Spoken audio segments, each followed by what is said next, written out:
things that you post online help other people form opinions about who you are. Whoa, wait a minute. Who let you narrate my movie? Last year I had my grade 9 students actively working on their blogs with purposefulness and intentionality. Yes, it's COETAIL inspired. And I was also looking for an international collaborator. And I happened to meet the coolest person. Annette Lang. I'm a technology and media specialist in Rootstown, Ohio at a STEM school called Biomed Science Academy. Meanwhile, my students are cranking along on the 6 parts of their newly christened MYP blog unit. Even though there aren't too many words in this post, I feel like that's what an effective blog post should be. It has words to describe the writer's feelings in details, and pictures to make the post more attractive for readers or support the writer's ideas. I will cite my resources more accurately now. I will be honest to my work whenever I can. With these new and good habits that I learned, I suppose it already changed me as a student going through the whole unit to be able to improve my ability both on learning and on skill. Thank you. Give up your teacher control and let it be student control, and embrace the creative chaos as they explore that freedom. Customize, and then there's the widget, and then you add to the sidebar the one that shows links, and then so you can show the link name and how much links do you want to add. So who figured this out? Starting. And I figured out the links. And then you go to if you're at the dashboard. Yeah. You can add new, and then you can add the links, and you just paste the name and the address, and So is everybody doing that now? Yeah, in our group, and then just add. We're talking about my blog about the difference. I learned that a powerful blog post has to be open-minded. An open-minded and respectful writer can share his or her ideas and experiences with others by actually connecting to them.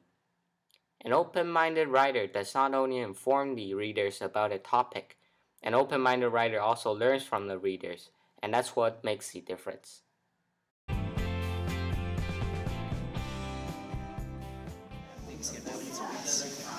Have you figured out a good way to work together yet? We think that we'll share the videos on Drive or something. Does it feel comfortable working together? Yeah. There is always room for improvement and more possibilities. If you can't think of how to improve, ask for feedback.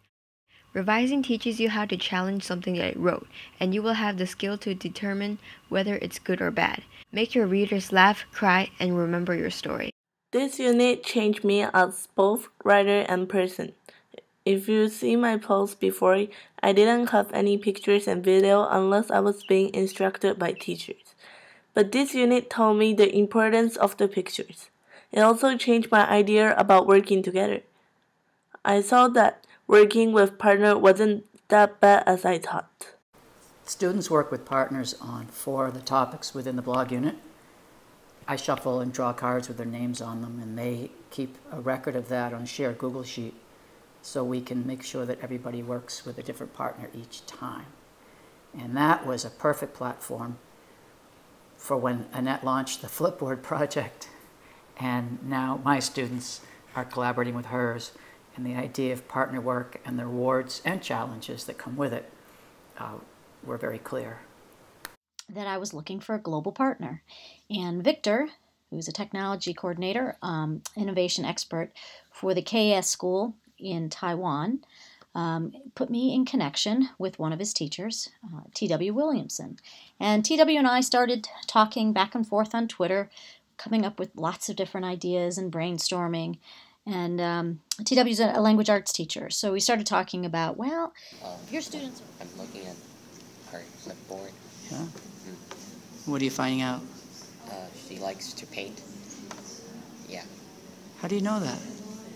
Because there's a lot of paintings on there, some pretty creative artworks. Yeah. Cool. Let's take a look.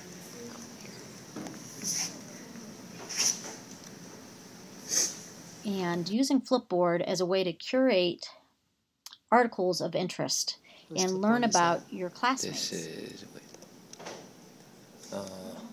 this one. I don't know how to say. I don't either. Okay, so can you go back? So what do you think about this?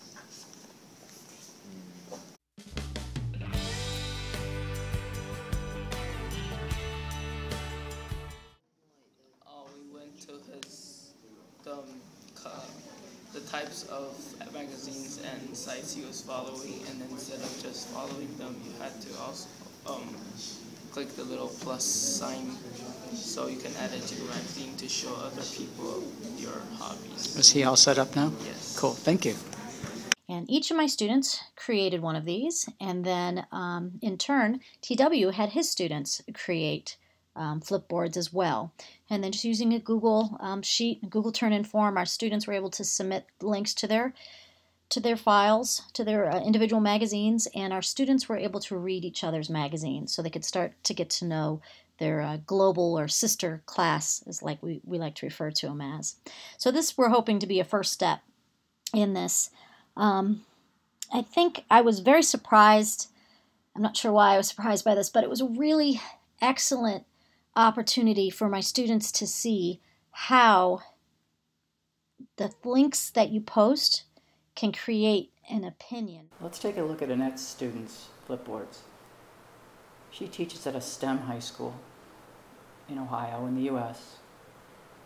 And if you account for the focus of her high school, a lot of the flipboard content that her students have added to the magazines makes sense. And I teach at an American curriculum high school in Taiwan that focuses heavily on the arts.